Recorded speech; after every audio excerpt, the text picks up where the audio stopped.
This channel does not promote any violent, harmful, or illegal activities. All content provided by this channel is meant for an educational purpose only. 8 number rail gate আজকে অনেক পণ্যবাহী truck বিভ্রাটের জেরে সমস্যায় নিত্যযাত্রীরা।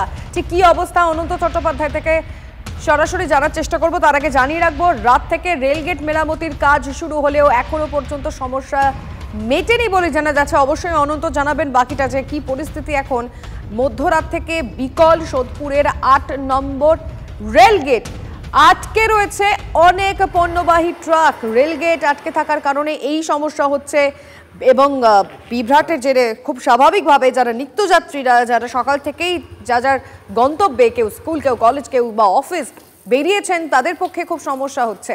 রাত থেকে rail gate মেরামতির কাজ শুরু হলেও শেষ পাওয়া খবর পর্যন্ত সমস্যা মেটেনি। অনন্ত চট্টোপাধ্যায় আমাদের প্রতিনিধির সঙ্গে কথা বলবো। অনন্ত, এখন কি পরিস্থিতি? দেখো, এখন যুদ্ধকালীন তৎপরতায় রেল লাইনের যে গেট 8 নম্বর রেলগেট, তার মেরামতির কাজ চলছে। আর কিছুক্ষণের মধ্যে রেলগেট সারানো হয়ে গেলে যান চলাচল স্বাভাবিক হবে। তবে এই 8 নম্বর রেলগেট লাগোয়া যে রোড, সেই রোডে প্রচুর গাড়ি জমে আছে, যার জন্য ব্যাপক যানজট সৃষ্টি হচ্ছে পানিহাটিপুর এলাকায় এবং কিছুটা আগরপাড়া এলাকাতেও ব্যাপক যানজট সৃষ্টি হয়েছে। তবে যুদ্ধকালীন তৎপরতায় কাজ শুরু হয়েছে, হয়তো কিছুক্ষণের মধ্যেই এই রেল গেট হয়তো স্বাভাবিক হতে সময় লাগবে। বেশ, নজর রাখো অনন্ত, ধন্যবাদ।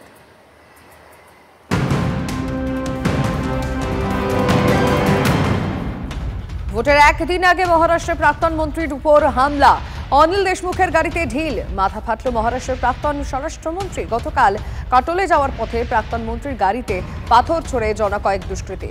হামলার ঘটনার কড়া নিন্দা, রাজ্যের আইন শৃঙ্খলা নিয়ে কড়া সমালোচনা এনসিপির।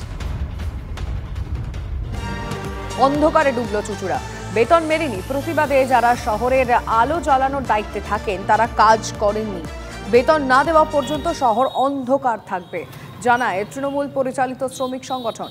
দুপুর থেকে সন্ধ্যে পর্যন্ত পুরসভার চেয়ারম্যানকে ঘেরাও করে রাখেন পুরসভার কর্মীরা। গত কয়েক মাস ধরে ঠিকমতো বেতন পাচ্ছেন না পুরকর্মীরা। মঙ্গলবার 1 মাসের বেতন দেওয়া হবে আশ্বাস মিলেছে পুরসভার তরফে। মহকুমা শাসকের কাছে স্মারকলিপি জমা দেবে মহিলা কর্মীরা। মানে আমাদের নিয়ে ফুটবল খেলার মতন হচ্ছে আর কি, যে প্রত্যেক মাসে চেয়ারম্যানের দরজায় গিয়ে আমরা আন্দোলন করব, তারপর আমরা মাইনে পাবো। বাকি কর্তৃপক্ষরা সব চুপচাপ। তো সেই রকমই আজকে পিঠ ঠেকতে ঠেকতে 2 মাস অতিক্রান্ত হয়ে গিয়ে 3 মাসে পড়েছে। আর সেই 3 মাসের মাথায় আমরা আন্দোলনে যেতে বাধ্য হয়েছি। আপনারা জানেন, আমরা এসডিও ম্যাডাম থেকে শুরু করে পৌরপ্রধান, এফও এবং এক্সিকিউটিভ অফিসার, তাদের সবাইকে আমরা আমাদের লিখিত আকারে জানিয়েছি 2 মাসের মাইনে এবং বর্তমান মাসের মাইনে তারা যদি বিবেচনা না করে তাহলে আমরা বৃহত্তর আন্দোলনে যেতে বাধ্য হচ্ছি। এর আগেও তো আমি বলেছি যে হুগলি চুচুড়া পৌরসভার নতুন বোর্ড গঠন হওয়ার পর থেকে কোনো মাস এমনি যায়নি যে সঠিক টাইমে মাইনে হয়েছে। কারণ প্রত্যেক মাসেই একটা না একটা দপ্তর তারা আন্দোলন করছে, স্ট্রাইক করছে, তারপর তারা মাইনে পাচ্ছে, কাজ শুরু করছে। আমার কাছে কর্মচারীরাও জানায়নি, পৌর প্রধানও জানায়নি। আমি অন্ধকারে, যেখানে অন্ধকারে সেখানে আমি কি বলবো বলুন? যদি জানি, কর্মচারীরা যদি জানায় পাম্প পরিষেবা বন্ধ করা ঠিক না, আমি তাদের রিকোয়েস্ট করব যে জল পরিষেবা বন্ধ করা ঠিক হবে না। সুন্দরবনের জঙ্গলে সক্রিয় বেআইনি হরিণ শিকার চক্র। 2 কেজি হরিণের মাংস সহ 2 জনকে হাতে নাতে ধরলেন রামগঙ্গা রেঞ্জের ভগবতপুর বিটের বনকর্মীরা। ধৃত 2 জনই নামখানার বাসিন্দা। বন দপ্তর সূত্রে খবর, পাথর প্রতিমার ভগতপুর এলাকায় সুন্দরবনের জঙ্গল থেকে উদ্ধার হয়েছিল বেশ কয়েকটি হরিণ ধরার ফাঁদ। গোপন সূত্রে খবর পেয়ে পিছু নেয় বনকর্মীরা। নামখানার দক্ষিণ চন্দনপিড়ি এলাকা থেকে গ্রেফতার হন 2 জন। এই 2 জন ব্যক্তি সম্পর্কে এখনো অবধি কি তথ্য সামনে এসেছে শুভেন্দু আমাদের প্রতিনিধির কাছ থেকে জানবো। শুভেন্দু, দেখো, হরিণের মাংস সহ 2 জনকে কিন্তু গতকাল পাথর প্রতিমার বনকর্মীরা গ্রেফতার করে। চিতের নাম হচ্ছে উদয় হালদার এবং সুলেখা গিরি। এদেরকে নামখানার দক্ষিণ চন্দনবিড়ি এলাকা থেকে গ্রেফতার করে। 2 জনের কাছ থেকে 1 কেজি করে 2 কেজি হরিণের মাংস উদ্ধার করেছে এবং সেই বাজেয়াপ্ত হরিণের মাংস ফরেনসিক পরীক্ষার জন্য পাঠানো হয়েছে। তবে তোমাকে জানিয়ে রাখবো যে পাথর প্রতিমার ভগবতপুর সংলগ্ন যে সুন্দরবন জঙ্গল রয়েছে, সেই জঙ্গলে বেশ কিছুদিন ধরে হরিণ ধরার ফাঁদ উদ্ধার করছিলেন বনকর্মীরা।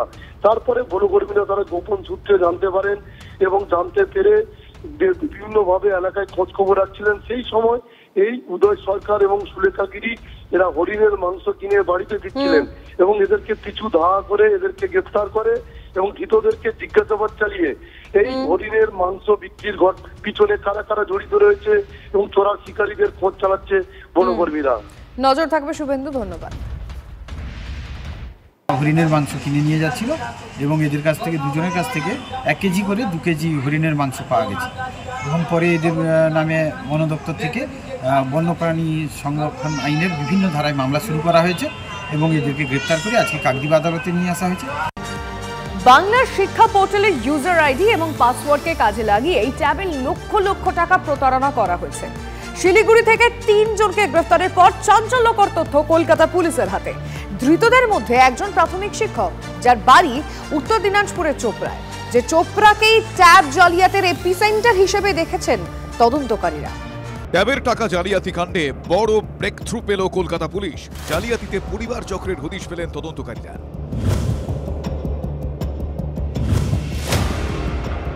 সরসুনার একটি স্কুলের একাধিক পড়ুয়ার অ্যাকাউন্টে ট্যাবের টাকা ঢোকেনি বলে অভিযোগ। তার তদন্তে বিহারের কিষানগঞ্জ হয়ে রবিবার শিলিগুড়ি যায় কলকাতা পুলিশের একটি দল। নির্দিষ্ট খবরের ভিত্তিতে সেবক রোডের একটি শপিং মলের সামনে থেকে 3 জনকে গ্রেফতার করে পুলিশ। ধৃতরা হল দিবাকর দাস, গোপাল রায় এবং বিশাল ঢালি। এদের মধ্যে দিবাকর উত্তর দিনাজপুরের চোপড়ার বাসিন্দা, পেশায় প্রাথমিক শিক্ষক। দিবাকর ট্যাব কেলেঙ্কারির অন্যতম চক্রী বলে গোয়েন্দাদের অনুমান। দিবাকরের আত্মীয় হল বিশাল ঢালি, বিশালের শ্যালক আবার গোপাল। ব্যাংকের কাগজপত্র, বাড়ি পাসবই এসব নিয়ে কাজকর্ম করে।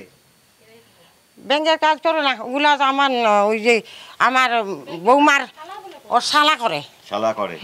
আর শালার সঙ্গে গোপালও কাজ করে? না না, ও করে না, নিমন্ত্রণ খাইতে গেছে ওদের বাড়ি। এই সেই বিশালের বাড়ি।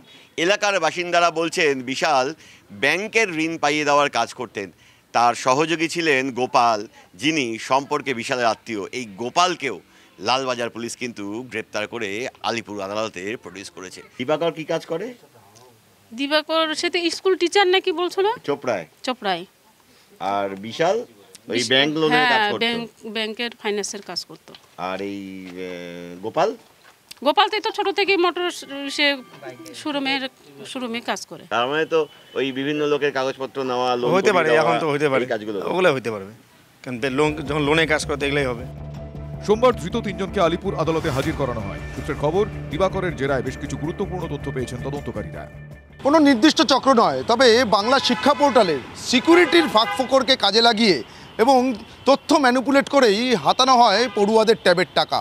আর দিবাকর দাস একজন প্রাথমিক শিক্ষক হওয়ায় স্কুলের বিভিন্ন এই ট্যাব সংক্রান্ত মিটিংয়ে সে নিজে সশরীরে উপস্থিত থাকতো, আর তার জন্যে সে এই সমস্ত বিষয়গুলো সম্পর্কে ওয়াকিবহাল ছিল এবং নিজে একজন সাইবার সংক্রান্ত বিষয়ে দক্ষ হওয়াতে তার পক্ষে অনেক সহজেই এই ইউজার আইডি বা পাসওয়ার্ড এগুলোকে ম্যানিপুলেট করে এবং তথ্যের যে ফাঁকফোকর সেগুলোকে কাজে লাগিয়ে পড়ুয়াদের ট্যাবের টাকা হাতানো অনেকটাই সহজ হয়েছিল, এমনটাই কিন্তু মনে করছেন তদন্তকারীরা।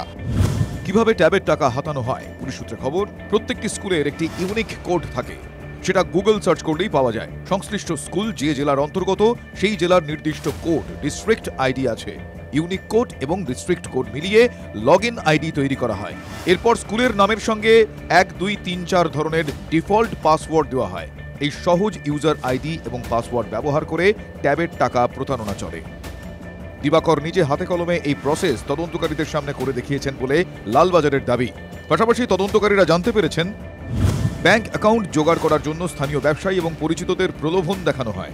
সরকার 10,000 টাকা করে দেবে, এই প্রলোভন দেখিয়ে ব্যাংক অ্যাকাউন্ট ভাড়া নিত, বিনিময়ে কমিশন দেওয়া হতো। খোঁজ নিয়ে দেখুন, নিশ্চয়ই তৃণমূল শিক্ষা সেলের নেতা হবে। তো তৃণমূল হওয়া মানে চুরি করার গ্যারান্টি, এই গ্যারান্টিতে আছে।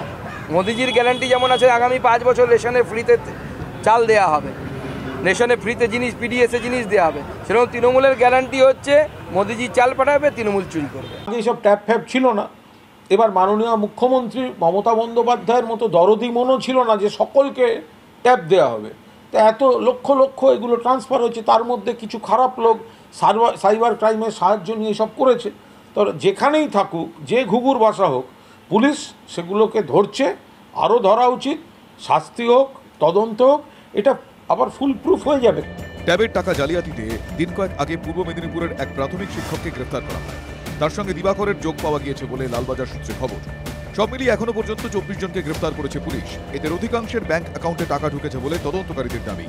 ক্যামেরায় দীপায়ন, গৌরবের সঙ্গে প্রসেনজিৎ চৌধুরী, সুপ্রিয় গুহর রিপোর্ট, TV9 বাংলা।